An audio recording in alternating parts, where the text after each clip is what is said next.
Welcome to MarketPulse Pros and Pioneers. Each week, I talk with industry leaders on both marketing and entrepreneurship and business to find out all about their wins and failures in marketing right now. We'll hear all about successes and wins and what's fallen flat so that you can take that knowledge and implement it. Learn from the best, from the folks who've been there and done it all, as well as people just like you. Thanks for joining us. This is MarketPulse Pros and Pioneers.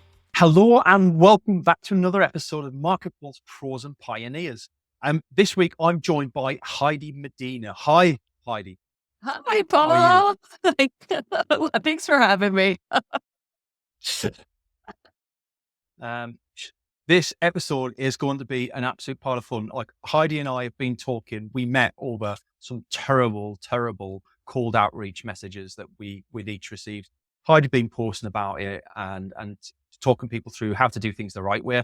And I'd kind of messaged Heidi behind the scenes with some of my own terrible interactions that I'd been having at the time. So give a bit of background for Heidi, for those at home who are watching. Heidi's been social media marketing strategist for 30 years. Wow. That's a lot of experience to have, Heidi. So it's like phenomenal to speak to someone as well who kind of has that understanding of the evolution of social media as well, which I think is really important to helping people move forward. So she specializes in helping motivated business owners and coaches stand out and convert connections into paying clients. In non-salesy terms, she stops you sending shitty direct messages and helps you send ones that connect with people instead. She's based in Denver, Colorado, and as I don't really need to highlight it too much, but Heidi's specialism is in helping people build genuine relationships, because with genuine relationships, people get to know you, like you, and trust you, and leveraging that with a combination of that and social media content allows you to attract your dream clients and retain them. Heidi, what is your fun fact? Well, fun fact is I actually spend most of my time in Portugal. So, Right? yeah, so Denver is our base and it's where the family and all that is. But we actually moved to Portugal in 2018 and we are on track to apply for citizenship this year. So going to be getting EU passports. Congratulations. Congratulations. Why Portugal? Oh, long story, but let's just say it ticked all the boxes when we decided we wanted to move to Europe, and it literally is an incredible country to live in.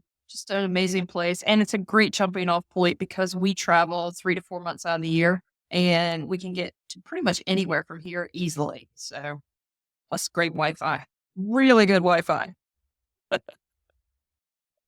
And efficient tax too. Well, I've got a lot of friends who are big fans of, and even just being digital nomads in and around the sort of Spain and Portugal area. Yeah. So I totally get it. So your business is Talk to Heidi, right? Yes. Talk me through Talk to Heidi. What's started that off? Well, I've been in content marketing. I work with corporate companies for it's about 11 years now. And then I don't know, in 2019, I had already been on LinkedIn for, I don't know, let's see, since late 2017. And I just was spending a lot of times in DMs answering people as to why LinkedIn works so well for me and how I was able to get conversations going. I was getting the corporate clients to sign. And so people were I was constantly spending at that point 2 to 3 hours a day just helping people get better with just getting conversations going. It started out with just LinkedIn, then moved over to Facebook and then email. And then it was just like, okay, we just need to talk to people like human beings. And that's pretty much what it is. So it kind of evolved from that. And the name, because everything I've done's been around conversation. I mean, even our signature program, I just finally finished it getting developed. We called it Talk, because I truly believe if we can communicate in a good way, you can solve anything. I mean, we can literally solve all the world's problems with good communication. And that's what it's lacking in the online space with most people. And they jump on it and it's, you know this, we've had these conversations where people just jump on with the worst possible ways to connect with people. you would never do that when you walked up to a person in real life. So I'm really trying to help people get that connection that the online world is real life. It's in person, just through a screen, and just allow them to talk to people like human beings the way you want to be talked to, and so that you can connect and get clients out of the deal. Why do you think so many people and businesses get it wrong, though? I mean, like you say, it seems when you say it like that, it seems like common sense, right? It's logical. All we're doing is having conversations digitally. Why don't we have a conversation as opposed to just trying to spam people to death or have really weird ruses with sales messages hidden behind things? Why don't we just have conversations? The disconnect seems to be, and this kind of frustrates me too, because I think, first of all, people have not connected the online space with this is the real world. For some reason, because it's on a screen and a keyboard, we don't realize that typing that answer or whatever is still conversation. Putting out a piece of content is still you talking to your people, wanting them to talk back to you and just connect with you. Hi, and thanks for joining us for the show. I'm Paul, founder here at Javelin Content Management. We specialize in getting ideas out of your head, down into video, and out to your social media through repurposing and efficient content strategies. If you want to find out how you can convert your ideal audience into paying customers, reach out to us, javelincontent.com, and I hope you enjoy the rest of the episode. And there's some disconnect the minute we put that piece of, the screen and the keyboard in front of us. There's this disconnect because people get on there and all of a sudden there's this mindset of they'll say things they would never say in person. And that's one of the rules I give anybody, my clients especially, but anybody who will listen. I'm like, if you won't say it in person, don't do it online, because treat it the same way. Do it online. And I I love that. they feel like they can hide. They can be someone else. They can, it's almost like a different persona instead of just being Yeah. themselves and treating people the way they'd want to be treated. I mean, it's truly amazing to me because I work with other business owners, and yet I'm appalled with how often I get treated a way they don't want to be treated. And it's like, Mhm. why? I don't get it. It's easy to keep your motivation when you keep getting bad messages, right? Like, I've got so many more people to help. It makes me think, like, at the weekend, we went to our local shopping center. So I'm in my big family car. I've got two kids in the back. My wife's there. We've had a pretty stressful morning. We've been out shopping, didn't get anything that we wanted, and we're driving back out, and it's gridlocked, right? So I'm talking US slang here, right? Like, it's gridlocked on the way out. And we're driving out, and I'm quite a considerate driver, I like to think. So I've let this guy out from the side, I've let this lady out from this side, and we're just like, let one car out, one car goes forward, one car out, one car goes forward. And we get right down at the front, and we're about to get out, and this guy's parked at the side, and he's waiting to get out.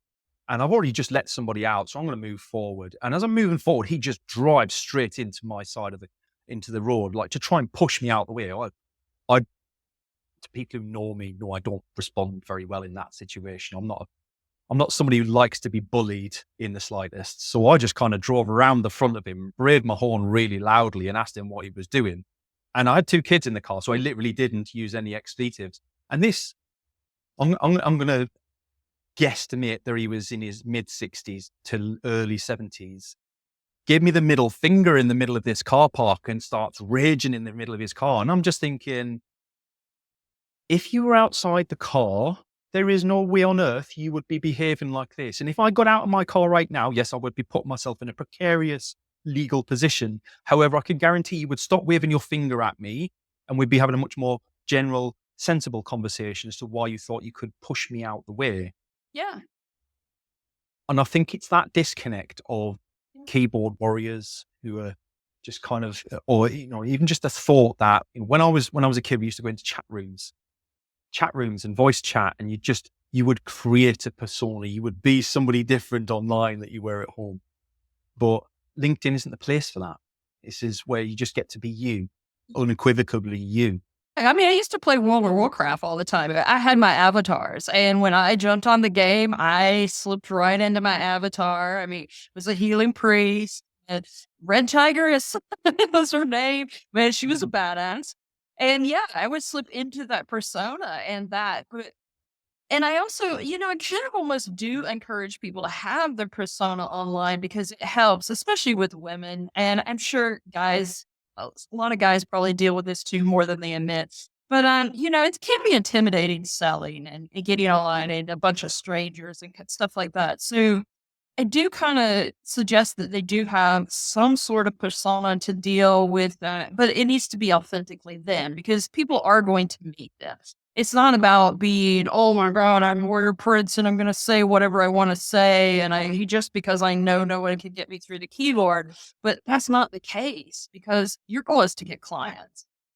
These are people you're going to work with. And like I like to remind people is that's going to have a real world effect on your wallet. If we just take everything outside, let's just talk about the money part of it, forget the rest of it.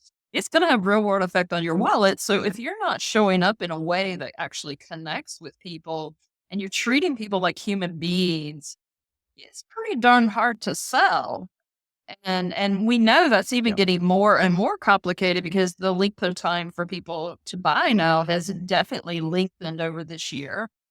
And so Yeah. if there's anything you could do to shorten that time, why wouldn't you? I mean, I totally jump in with that. And that's where the real conversation and just really treating people like that is just have a human conversation. Be yourself because it's hard to be anything else. Not only that, there's a disconnect once they do sign with you and all of a sudden you show up as real you. Then their brain is gonna be sitting there like, oh fuck, who did I just sign up to work with? Because it's not the same person that was trying to Yeah. sell to me. So there's this whole Yeah. thing of just being yourself and just like you said, with the guy in the car park, he would have more than likely never done that if the two of you were out of the car. He would have never said half the things he said, and I don't know. I mean, I am one of the people that will walk down the sidewalk and flip somebody off in front of them, but that's me. If somebody's an ass to me, I will pretty much tell you you've been an ass. But most people are Well, not I that think, way. And is there things I would not do and say? Yes, absolutely. So I don't do it online. like there's also a misconception that you kind of, without taking anything away from your business, that people need to be trained on how to have these conversations properly. Actually, you don't. And there are some people that just naturally get that. Like I met a guy online probably about 3 months ago now, and he's 16-year-old. He actually lives up the road from me, not too far away, ironically. And he just dropped into my comments. He was talking to me in my comments. I think I've introduced you to him, Devrim. Yeah. And he's such a nice, genuine guy. But like his youth is belied by his natural conversation because he's just curious about people. He just has conversation. He just adds value or his opinion, and he's unabashed with that. He knows who he is and who he wants to be. And, but I see leaders of business who've been in their industry for 30, 40 years struggling with what to say and how to say it. And I just think it's ironic. And I wonder, Heidi, you might be a good question for you is, do people have to unincorporate themselves? Are they too afraid to just be themselves because of their previous corporate roles? I definitely think that has something to do with it for sure. And then it's just the fact, I mean, so many business. Look, communication is one of the main tools that you use.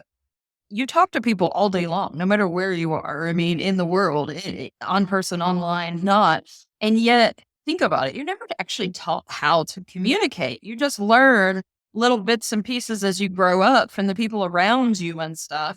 You never really learn how to communicate. So people all of a sudden they decide to jump into business. Oh my God, how do I talk to my clients? And then, yes, you got the background of what happened in the corporate world. Oh, I can't say this, or I can't say it that way, or I can't do this. And then all of a sudden, especially with LinkedIn, everybody worries about, am I professional enough? Because the whole idea of the corporate is definitely ingrained. I mean, it's slowly slipping away, but it's still, because LinkedIn itself is trying to hang on to that no matter what. And even though we're slowly seeing traditional corporations also move it to more casual and this kind of stuff too, there's still the idea we're briefcase, we're suits, we're this, we can't say certain things because we might get sued. This whole thing. And yeah, so I think people find it hard to know exactly what to say. And then, of course, you're bombarded constantly with people telling you, do it this way, do it that way, do it this way. And then there's a million and one different ways to market yourself. And you've got to decide on which one works for me.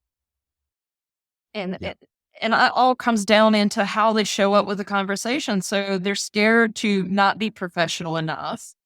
They're scared people are going to reject them, and rejection's the big one too. It's fear of rejection. People are afraid of just showing up as themselves, that people aren't going to like that. They're not going to accept them. And all of that just affects how they talk to people. And I think for me, like there's a big thing there that I've kind of embraced around just reframing that rejection. And like, for me, that rejection now is a positive thing because it's somebody who I shouldn't have been working with, who I've pushed away. And that's a positive thing because, even people get tied down to this idea that I've got a target audience and they work very hard to identify the target audience. And that's lovely. Great. We should be doing a lot of work on that and constantly refining that because that target audience can move over time as you and your business moves. Yeah. But then they think that whole target audience is their entire market. And they think that they have to market to everybody within that target audience.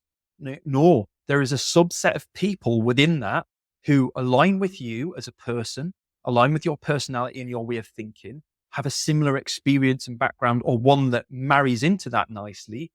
And who, if you sign them as a client, will never, ever leave you unless something happens that forces them to leave you.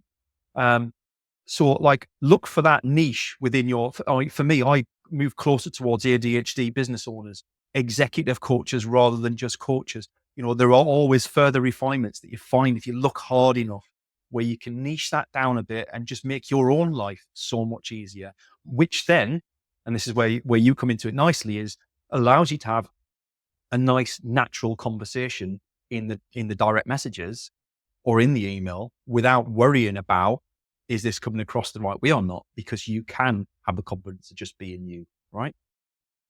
Yeah. And it's funny because I always, I think you were on holiday when I posted the post a while back, but I just said, if you are offending someone in your marketing, you aren't doing it well enough.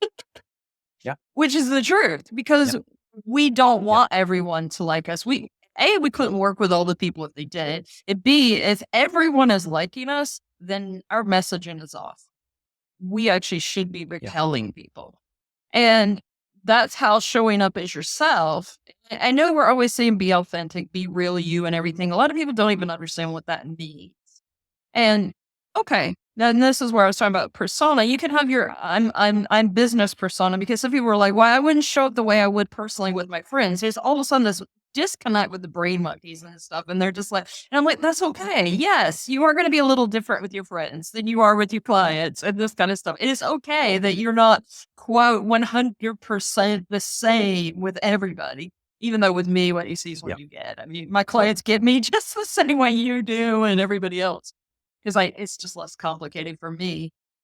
But yeah, if you aren't, everybody is not your ideal client, even if they do appear to be, they're not. So if you aren't offending people, then you're not doing it well enough. But that doesn't mean that offense has to be like a lot of the marketing tactics we see out there with people who have no awareness. They literally just dump crappy DM sales pitches on you or I love. So did you get my email? What's that? So did you get my email? Yes. Yes. Sorry. I love the ones that just go, hey. And I'm like, seriously? Or hey dear, even better. Hey dear. That is my personal favorite. I love those messages. Yeah. Or dear sir or madam. I'm like, you couldn't live at least. Well, dear sir or madam is a little bit, it's at least professional, but hello, dear? Jeez, really? That's the best you got? Bad, but I'm actually getting the one that say, dear sir or madam. And I'm like, you couldn't have at least looked at my profile and picked. Oh, I thought you meant that it actually said, dear madam, or if it was me that said, dear sir. I see, yes. Yeah, I have my pronouns on my LinkedIn profile. The least you could do is look at that and get it right. Then it's at least at this point, madam, even though I hate being called madam. It just makes me feel like my great grandmother. Mom, as we used to call our senior officers in the police force. Yeah, but at the same time, I do understand people, right? Like I've been that person wondering how to reach my target audience, seeing everybody else having success, which I find out long time down the line that they're not really. And most, even influencers with thousands of followers struggle to monetize their followers, right? Because this is, we give this perception publicly that lots of followers and lots of interactions means we're raking the money in, and we'll tell people we're raking the money in. And newsflash, most of those people aren't. Some of those people I know have been going to LinkedIn coaches themselves to find out what they're doing wrong because they can't monetize it. And I just think there's too much fake out there for me. And it makes life really hard for everybody who's genuine. Like when you see all that fake out there, you assume that's real, or you don't know whether it's fake or not. Pods are another big thing of mine. And there are ways that I would accept a pod. So if anybody doesn't know what a pod is, it's where you might join a group of people and they will all engage with your content in return for you engaging with theirs. Sometimes that's manual, sometimes it's automated.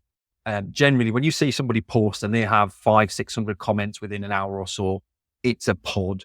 And people falsely believe those people have real gravitas. And then you read their post and think, well, that's what I'm writing. That's exactly what I'm doing. Why are they getting?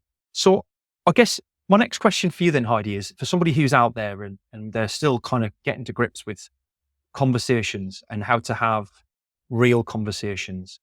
How do you start a conversation for a business conversation without dropping into the personal bucket of, hey, how are you doing? I'm Paul.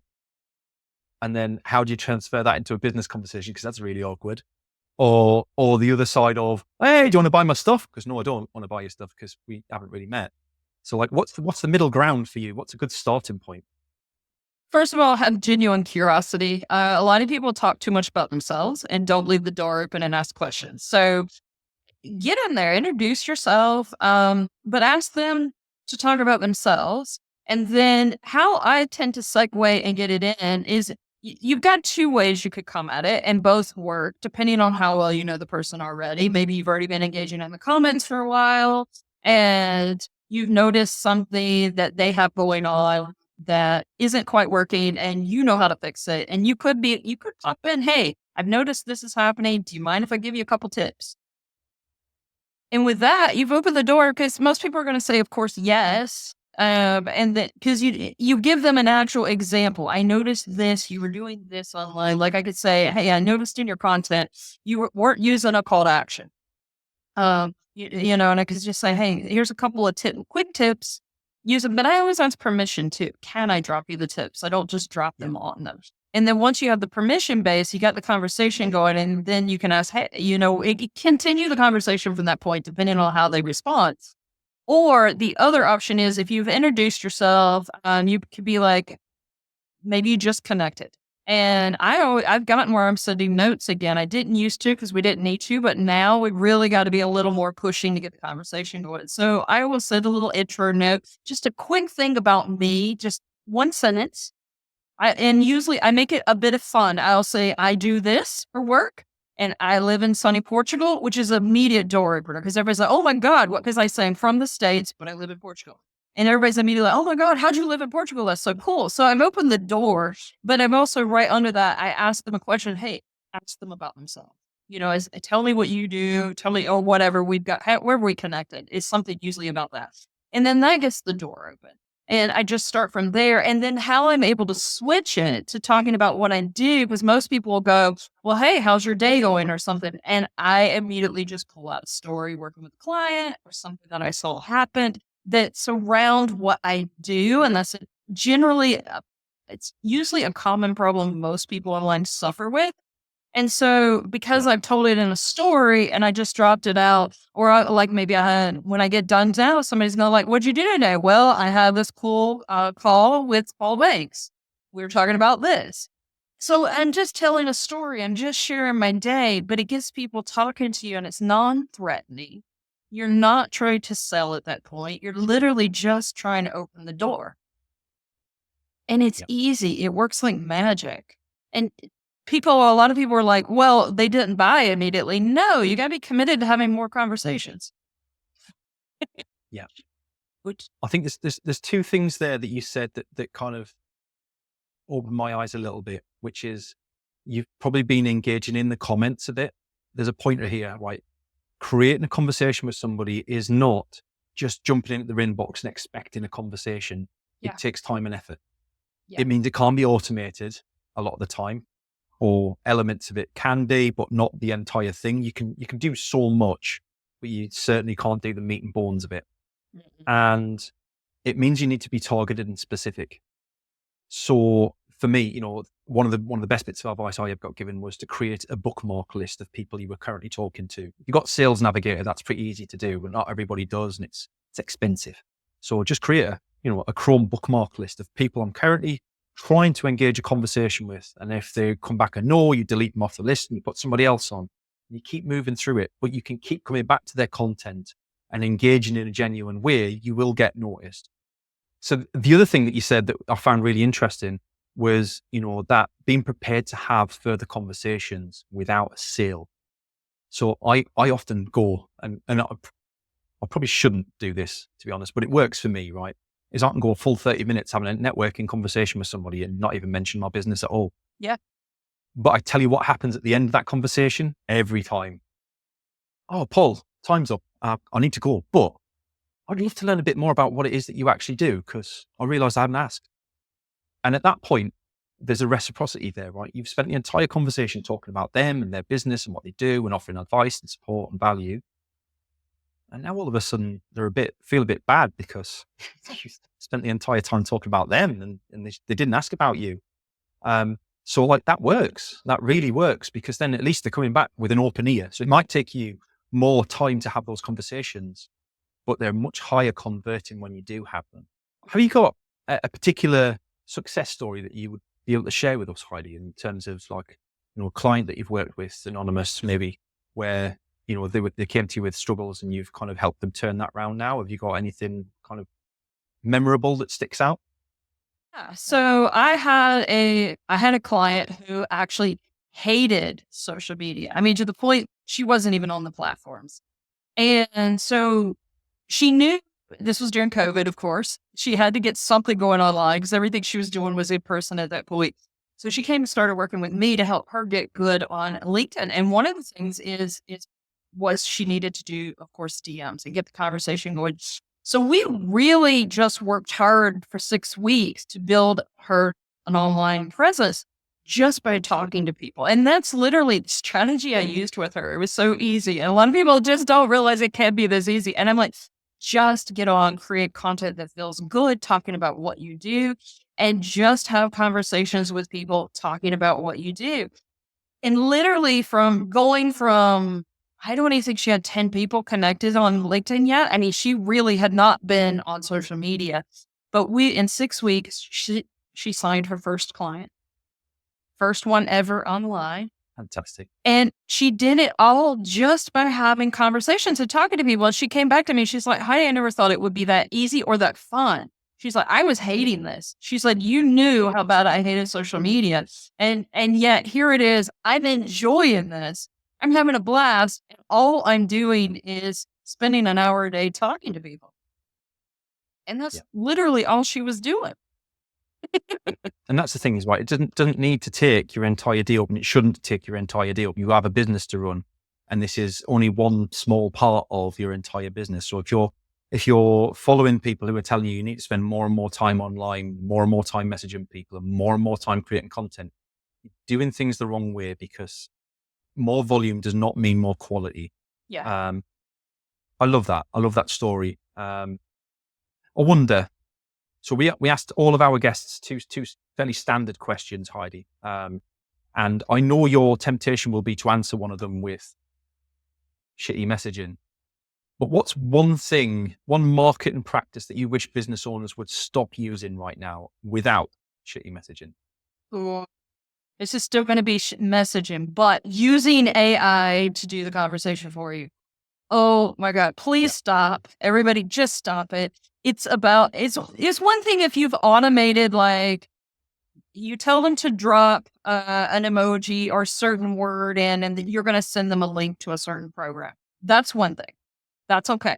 Because you're telling them, do this, you'll get a link. That can be automated, 100%. But if you are trying to actually engage with someone, never had a conversation with them at all, and all of a sudden you've got, the AI comments I get on my content, I have put a reframe on them. I say, well, that's helping me with visibility. It is one more comment, but I call them out. I'm like, because I'm not there to connect with the bot. I'm there to connect with the human being. And oh my God, this is soapbox for me. I could write on this for days. Please stop, people.